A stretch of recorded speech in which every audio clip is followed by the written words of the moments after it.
Eda. Selam kızlar. Serra'yı tanıştırmama gerek yok herhalde. Görelim bakalım kimmiş bu Serra Mehmet'in yavuklusu. Bizim pısırıkta zengin olanları kafalamış. Bir daha sakın beni arayayım deme. Ne demek daha fazla para istiyorum ya? Bu neydi şimdi ya?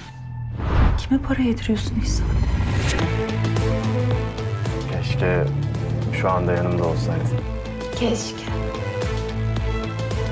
Yani bu filmi defalarca izlemiş biri olarak söylüyorum. Yani dikkat et.